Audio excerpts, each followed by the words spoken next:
Well, welcome to an after action report from my computerized France44 scenario. It's really more of an extensive playtest and dress rehearsal.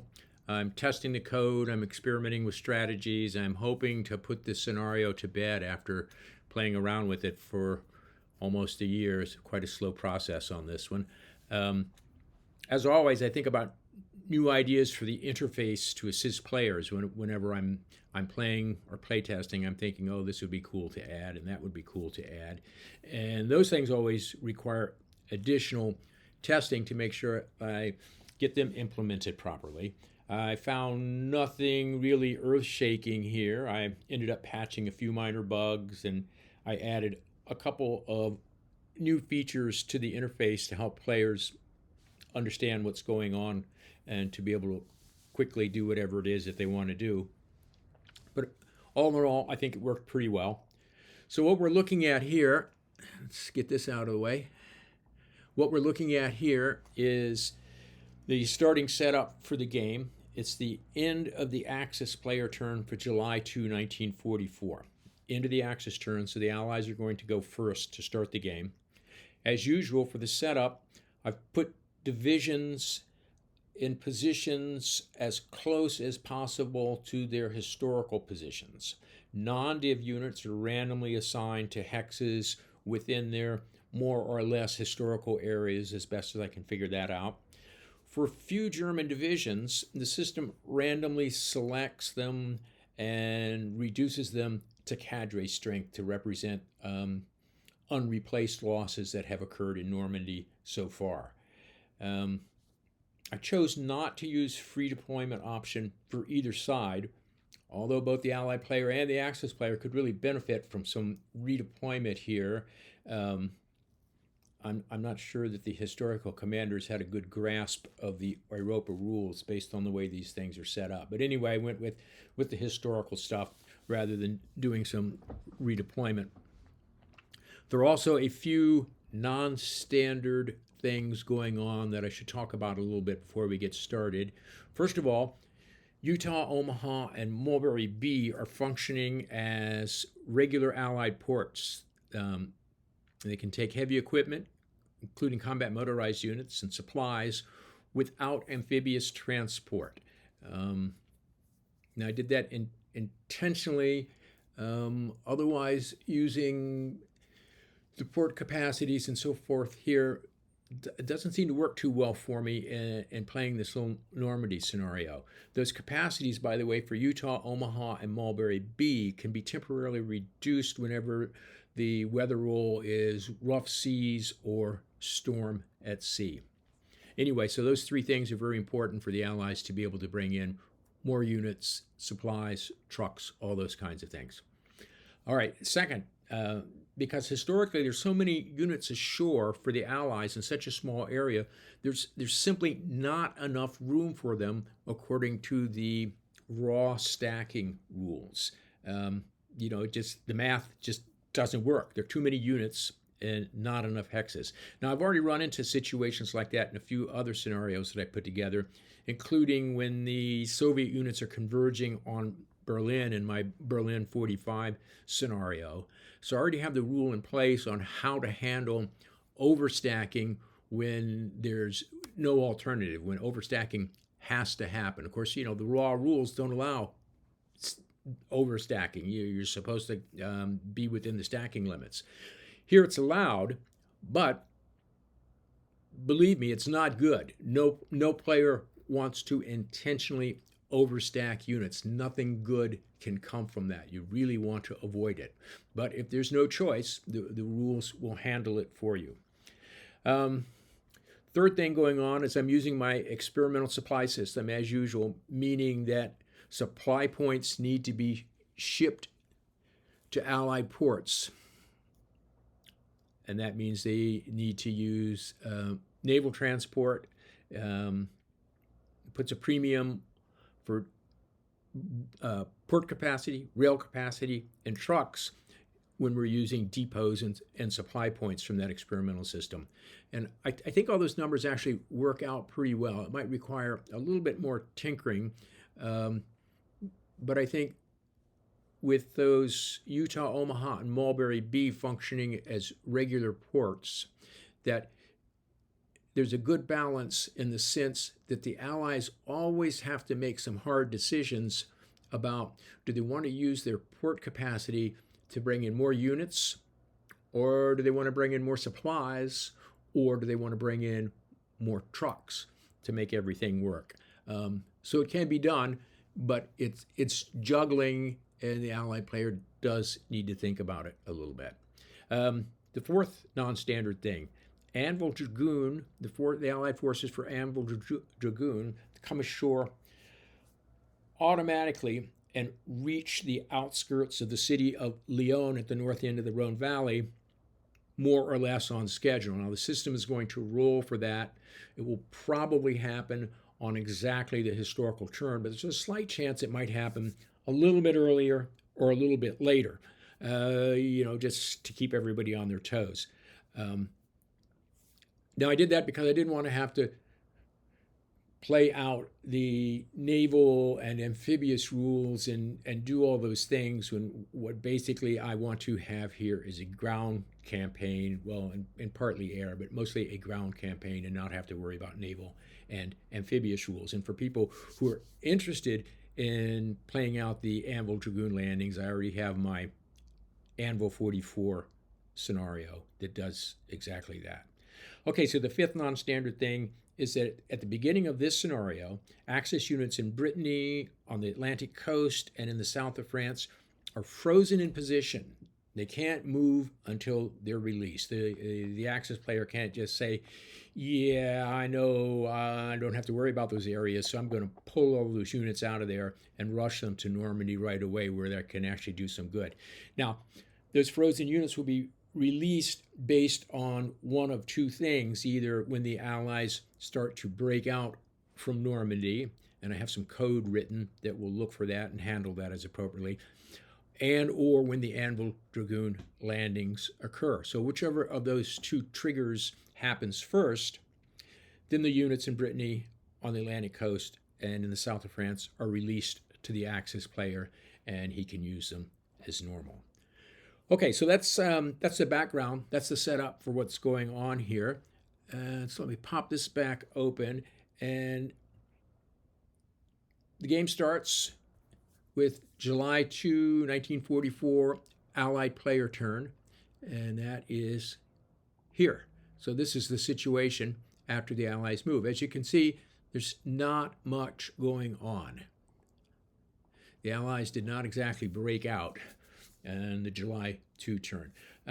Despite the Allies having so many units, it's a really narrow front, and there is a lot of bocage there. There's not a lot of good options for the Allies to attack. Bocage is great defensive terrain. You probably already knew that. Now, Falaise here is a clear hex, and that's just an obvious target. And the Allies did indeed attack there. So if we back up one, we can see it was a German unit, and now there's a British unit there. So the Allies attacked that. They rolled a DR. They forced the Axis units to retreat from that hex. And they also took the clear hex over here on the coast. Those only two successful attacks they made. Over here, the Allies decided to go ahead and advance after combat into Falaise. Oh, we do not want to update Java right now.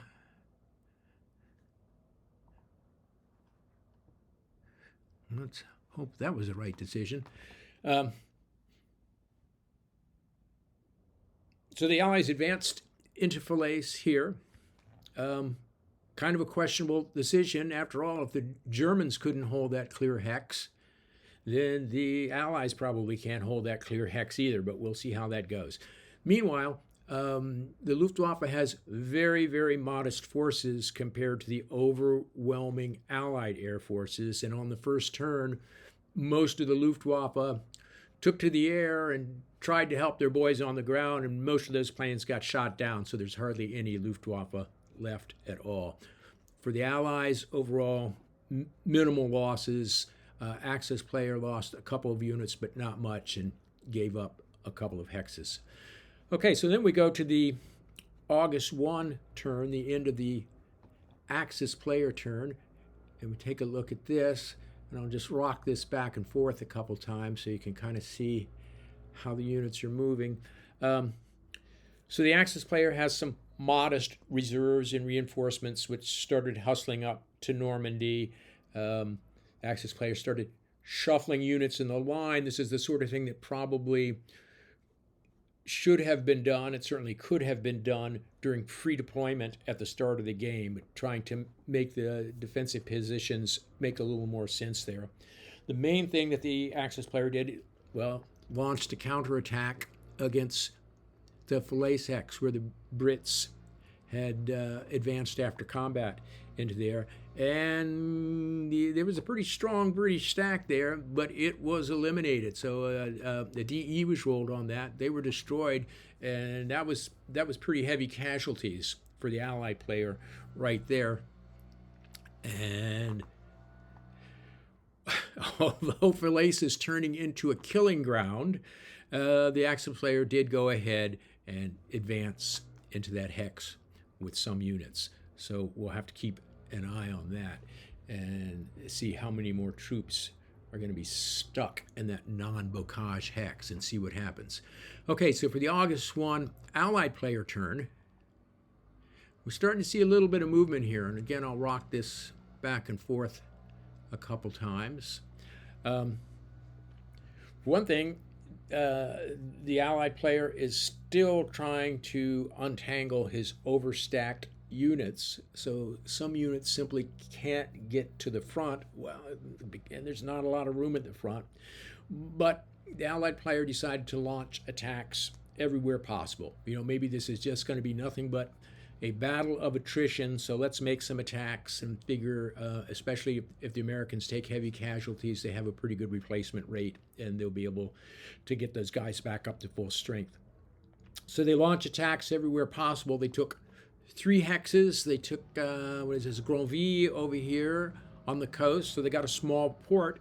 That's important. The Allies really need to take some ports. So they got a small port over there. They also got Falaise again. So now they drove the Germans out of that clear hex. This time they were a little bit wiser, and they decided not to advance into that hex, even though they successfully attacked it. In exploitation, over here, the Yanks managed to push some ants around the flank here. Couldn't get any armor divisions in place, but you can see motorized heavy AA brigades, motorized engineers, a tank battalion, a light tank battalion. So none of those units are supported, but at least they're defending in bocage if necessary. So here they come, trying to break out around the flank. The Luftwaffe, by the way, I think it's down to 0 at this point.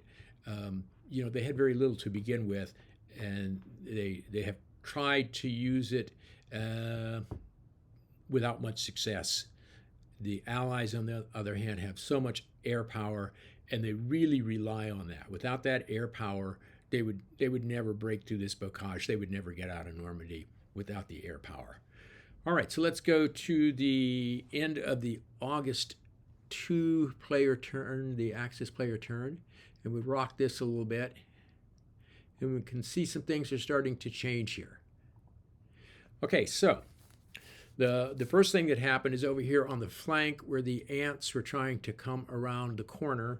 You know, that was the subject of a potent Axis counterattack that destroyed those ants and took that hex back and sealed off the peninsula again. The Axis player decided it was not worth trying to hold this hex, even though it makes the line longer, in order to do that instead of holding this hex. But, you know, with increasing losses and that lengthening line, the defense is becoming flimsier. There's no doubt about it. So the Axis player makes a conscious decision at this point to form a new line along the river here on the Seine. And I apologize for my pronunciation to the francophones who are laughing when I say the Seine there, because I don't know if that's right or not. Anyway, and also they want to hold Paris as the linchpin of a new defensive line. So they're not really thinking about running at high speed back toward the Rhine. They want to try and hold a little bit forward. And I don't know if that's a good decision or not. We'll have to see how that goes. But they have begun moving weak units, any kind of junk that they can scrape up from anywhere, to start putting a line together there. All right, so that's the end of the Axis turn for August 2. And the Allies now, let's see what the Allies are going to do. So you can see there's not a whole lot happening. They make some headway, but they're starting to run into some supply problems due to lack of ports, because they burned up most of their stock of supplies here, and they need to start devoting more port capacity to bring in supplies. The only successful attack is over here on the western flank again, the same hex that they took and then lost. They've taken it again, but you can see that's mostly infantry. They didn't have the armor divisions in position to be able to move through the bocage. It's slow going, trying to go through bocage and enemy zones of control there. So not a hugely dynamic turn for the Allies at all. And that takes us to September 1. So now we can see some things are happening here. September 1, lots of units on the move. And let's see if we can scroll down a little bit here.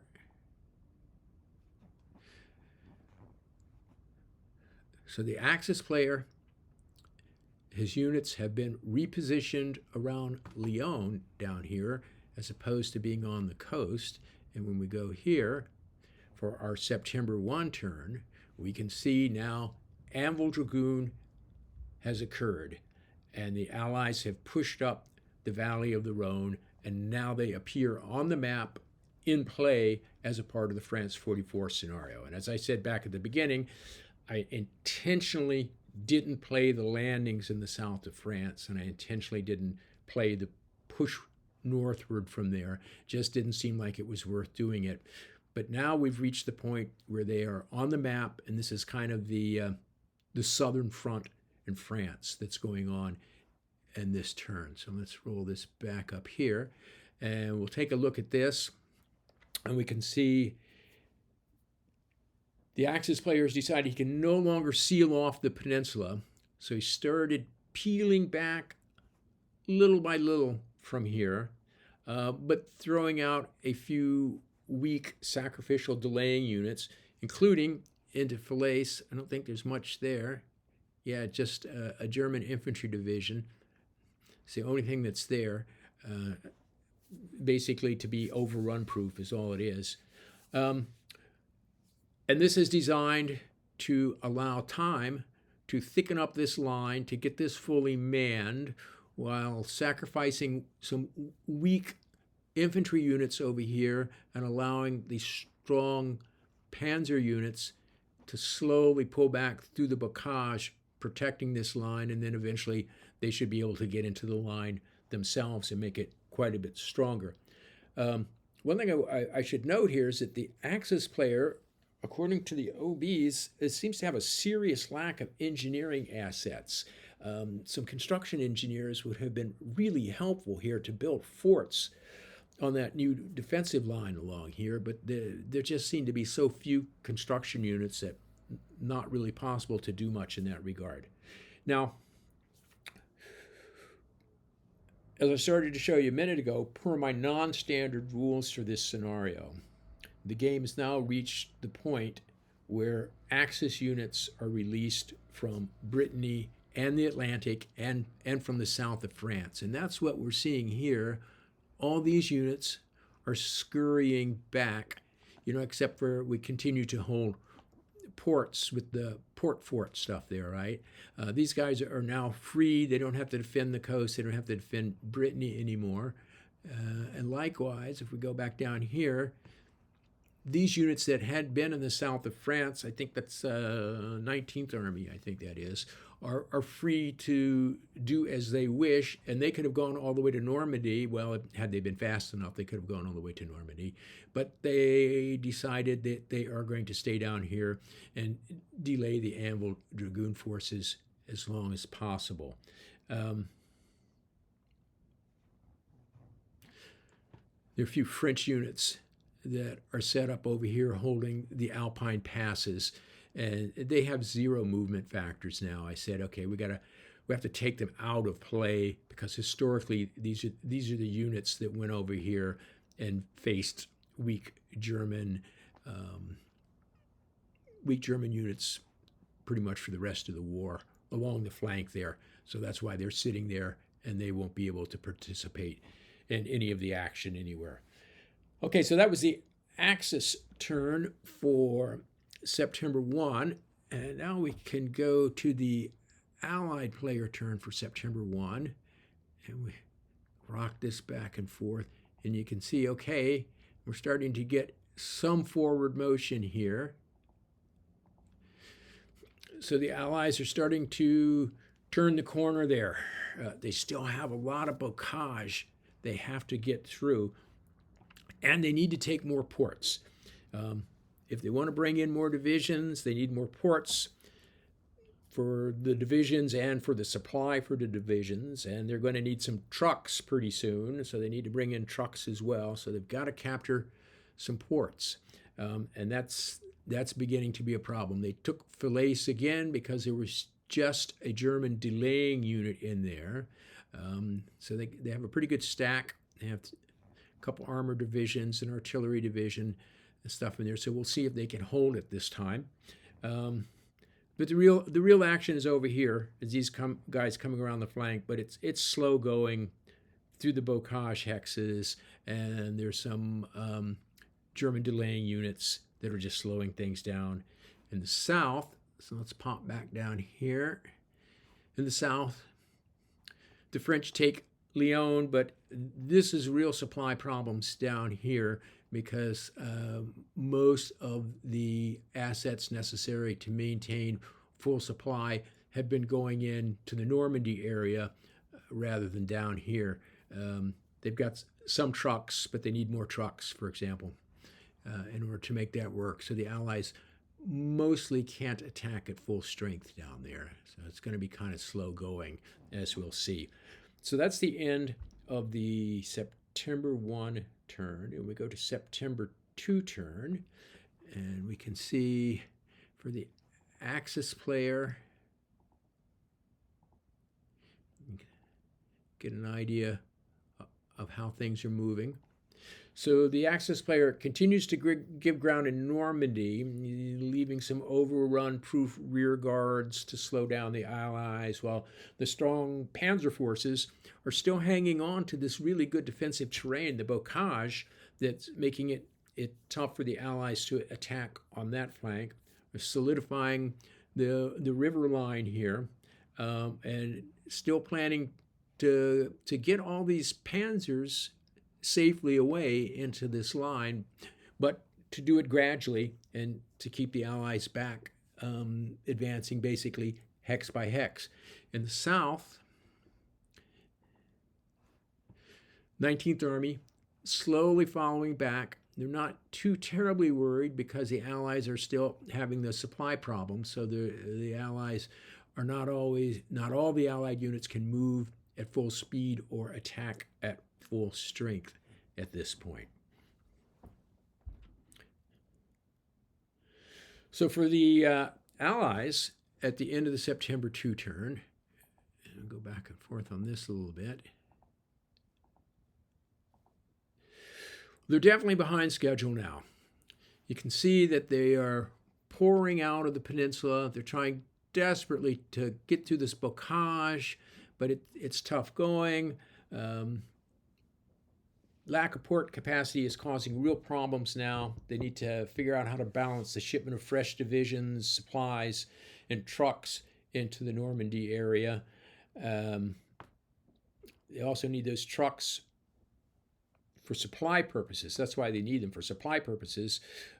But bringing in the trucks eats up port capacity, and also the trucks themselves need to be supplied. So it's a real balancing act here for the Allies to try to figure that out while they're pushing through bocage against the German rear guards. So they're really trying to swing around here and get into some open ground where they can do some running through there.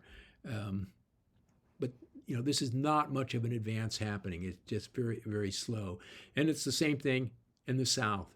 So the Allies push up to the German forces, but aren't really able to make any decisive attacks at all.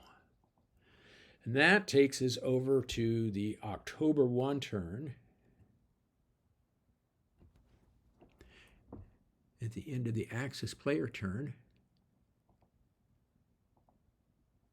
So the kind of, I think that's refusing the flank, I think. The flank is pulling back with some rear guards left there, throwing out just a few of those weak delaying units.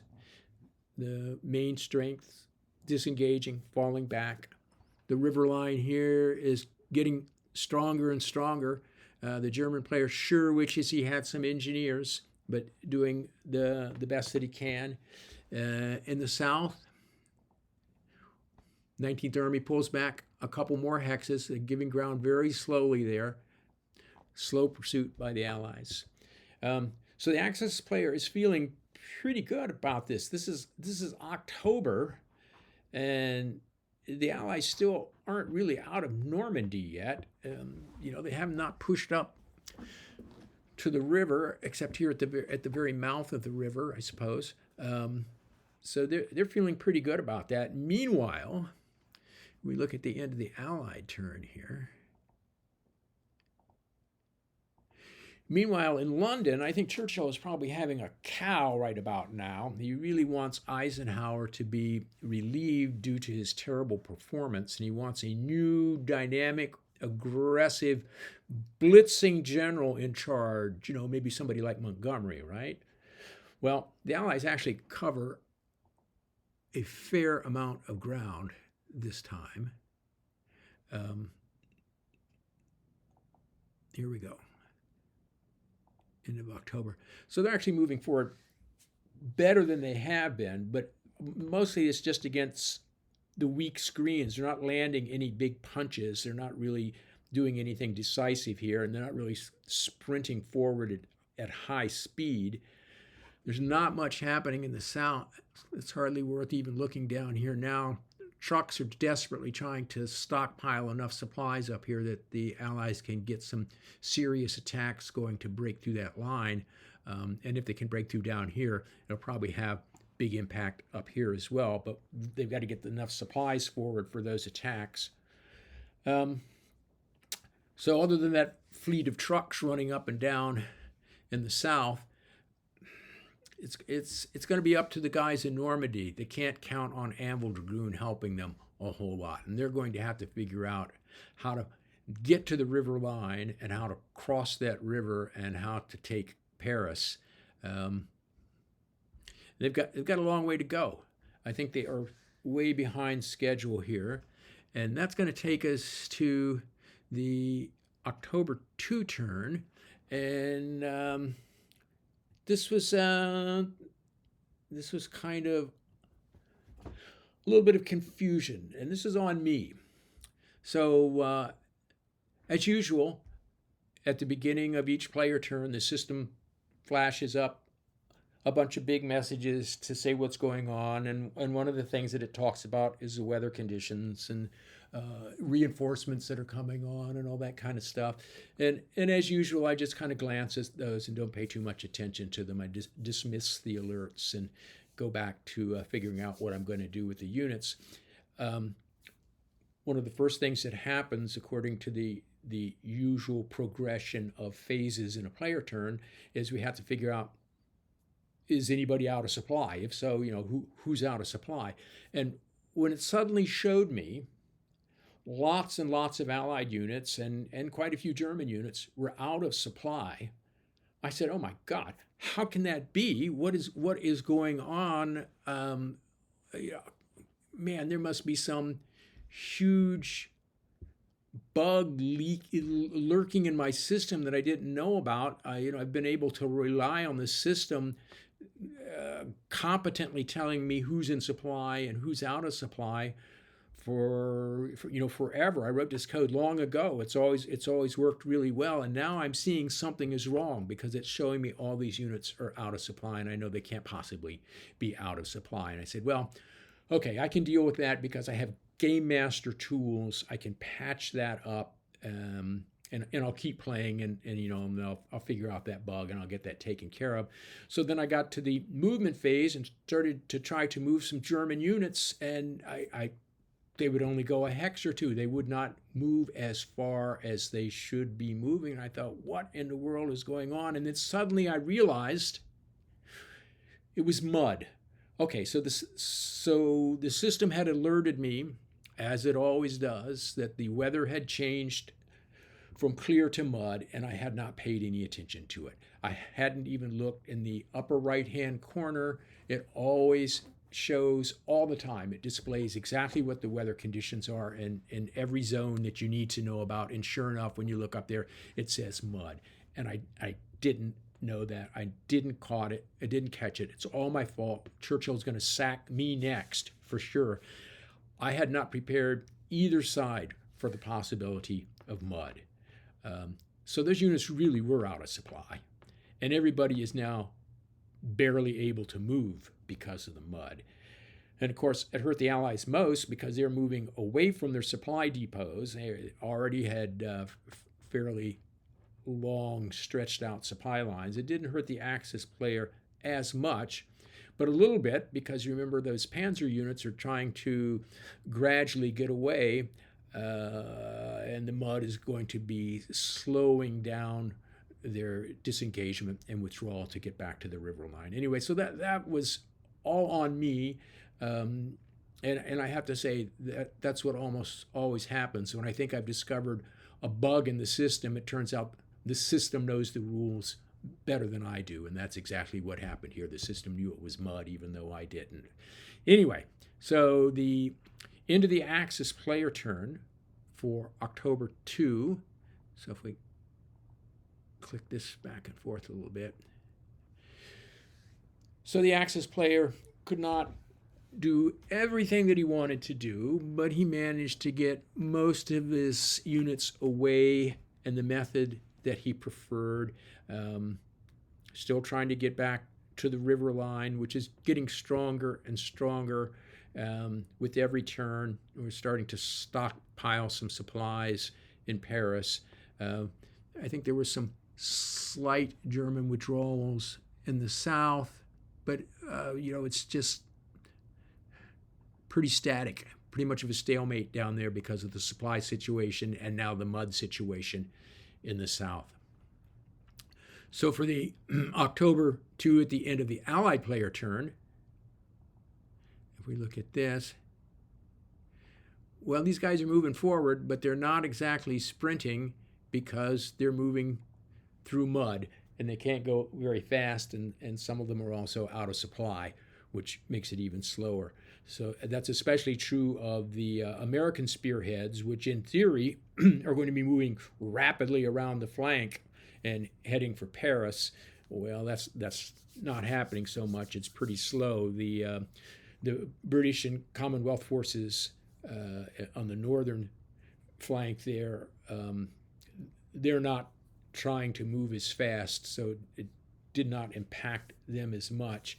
Overall, the Allies eliminated a few weak German units, but again, nothing decisive. They did manage to cut off a panzer division down here. The mud prevented it from pulling back the way that it wanted to, and the Allies had just enough movement points to cut that guy off. Also, over here, we now have a couple of decent ports, definitely decent ports, now in Allied hands, but the Allies have to have the construction units in there, the engineers to remove the port hits before we can start using them. In the South, as you might expect, when there were already supply problems, when we suddenly go to mud, the supply problems get even worse down there. You can see the line of trucks. The trucks themselves are basically stuck in the mud. There's not enough Allied rail cap to deliver all the supplies that need to be delivered to all the places that need supplies. So that's a problem area. Not much happening in the South. Not as much happening as I would have expected to happen in the North in the October 2 turn. So that takes us into November. And if we see what did the Axis player do, oh, yeah, you can see mud shows up when you look at this. So for the end of the Axis player turn for November 1, they're still pulling back slowly, not much happening. Withdrawing toward the river line. They received a bunch of new reinforcements and replacements to strengthen that line. All quiet on the southern front, not really even going to look down there. You can see that the northern part of the southern front and the southern part of the northern front are almost coming together, almost having a continuous line across France now. Not quite, but we are just about there. So going on to the Allied player turn for November 1 in the mud. And then still trying to move units forward. So for the Allies there, they're just starting to push up against the river line. They managed to take 1 hex of the line up here, but that's on the west bank of the river, so you know it's good, but it's not great. It doesn't mean we have a bridgehead across the river yet. It's a slow, muddy slog trying to get units and supplies forward. It's still all quiet in the south, except the trucks are running back and forth up and down the Rhone Valley delivering supplies up to the north, wishing that they had more rail cap so that the railroads could do the job instead of the trucks. So that's about it for November 1. It takes us to November 2, the Axis player, still in the mud.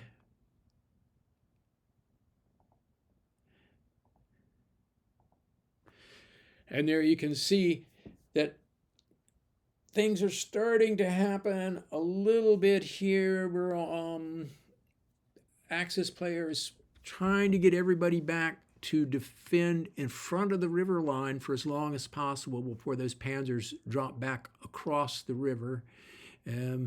This panzer division, I'm afraid, is not going to get away. Completely encircled there. For the Allies, at the end of the November 2 turn. Oh, and I should say for the Axis player, before I forget that, there's a pretty good stockpile of supplies in Paris now. I don't think Paris is going to be encircled anytime soon, but if and when it does get encircled, there are plenty of supplies in there, so they will be able to withstand a siege for a number of turns before they eat up all those supplies. So November 2 into the Allied player turn.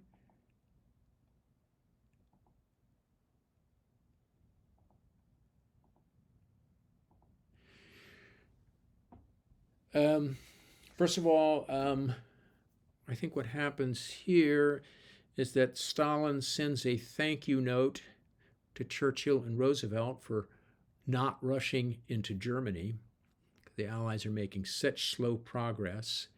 They did take 1 hex across the river at this point. So that, I guess they can feel pretty good about that. They've cracked the river there a little bit, and they have pushed up adjacent to Paris, to the western outskirts of Paris anyway.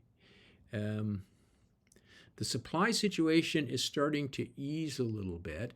I think these ports are starting to be in use, and it's been a very rough go, but I think the Allies are beginning to feel like, although it was hard and it was slow, that things are going to be happening. Things are starting to look a little better now as we move into December. So December 1, 1944, into the Axis player turn. See, the front line here is not shifting very much at all. There are no counterattacks. It's just putting more troops into position, protecting Paris, protecting the river line. Even though the mud turned to winter weather, didn't make a huge difference. Of course, it's not as good for the defender, but it didn't make a huge difference here. We're still holding Paris and the river line. I think there was an attempt, if I recall correctly, there was an attempt to throw this division back across the river that failed. I think that was probably a no effect there. So the Germans just had to bolster their defenses as best they could, and wishing for more engineers. The Allied player continues to slowly push forward here. Lots of units trying to get to the front where they get into the fight. They captured another hex across the river, so they now have a 2-hex bridgehead, and that's good. I mean, we can see this is going to be slowly, hex by hex, but cracking that river line. They can't really break through, though. And they're trying to push the encirclement of Paris, the kind of outer encirclement. They're kind of shooting for an outer encirclement and also an inner encirclement. And farther south, they're starting to think about pushing against this screen where there's a little bit of a gap between the northern and the southern fronts. But winter weather is still reducing movement so much that they can't really run through here and expect to break through and make a difference down there. So we go to the December 2 turn, and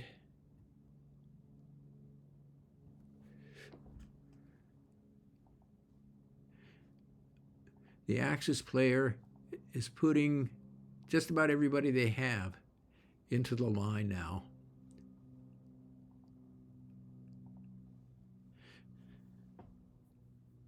The far northern flank has fallen back a little bit, so these guys holding the ports over here are kind of isolated. They have tons of supplies in those ports, so they'll be able to hold on for quite a while. Maximizing the defense now, taking those Paris hexes is going to be very difficult for the Allies. There are plenty of supplies in the city to hold on. And I think up to this point, the Axis player could hardly have done better. Things worked out probably a lot better than they should have in terms of holding this river line, because the Allies were held in Normandy long enough for the weather to turn to mud, and that made such a huge difference. So what are the Allies doing in December 2? Well, they're still pushing forward here. The situation with port capacity trucks and rail cap is much improved. I think those bottlenecks are mostly behind us now. The Brits, Canadians, and friends are pushing forward here, so this is gradually cracking the line up here. The Yanks are slowly working around to encircle Paris.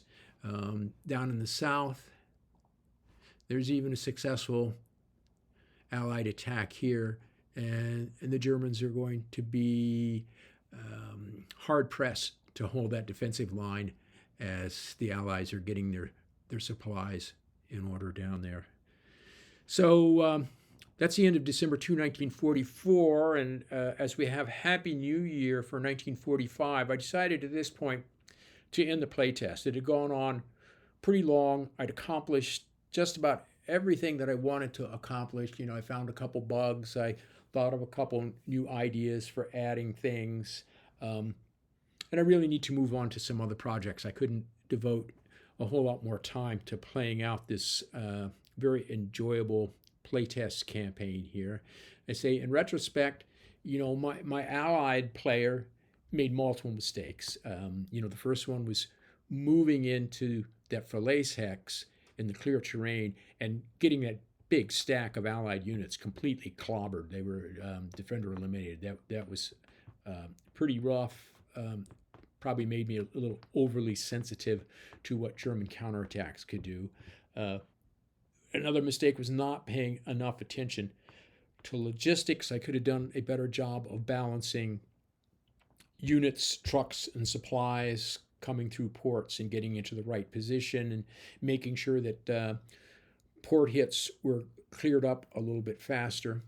The Axis decision to try to defend the Seine line might have been questionable, but it worked out. As I said, I think the mud is what really made that possible. I'm not sure that it could have gone any better than it did. Nevertheless, as the new year is ringing in, the writing is really on the wall. As soon as the weather turns clear, this Axis position is going to collapse. There's just a lot of Allied strength here, armor divisions, plenty of infantry, plenty of armor effects. Paris might hold out for a few turns, but British and American armor divisions are going to be racing for the Rhine in the springtime with little opposition. I mean, you can just pretty much see what's happening here.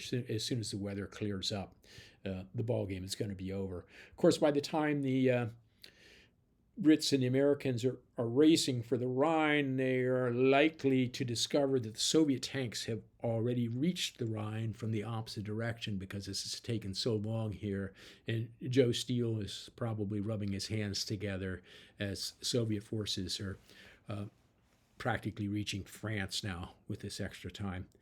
Anyway, it was useful and engrossing exercise in terms of ferreting out a couple of minor bugs and adding a couple new features. And I think I am ready to put France44 to bed finally and figure out what my next project is going to be. Anyway, that's it, my after-action report for my computerized France44 scenario. Thanks for listening. Happy gaming.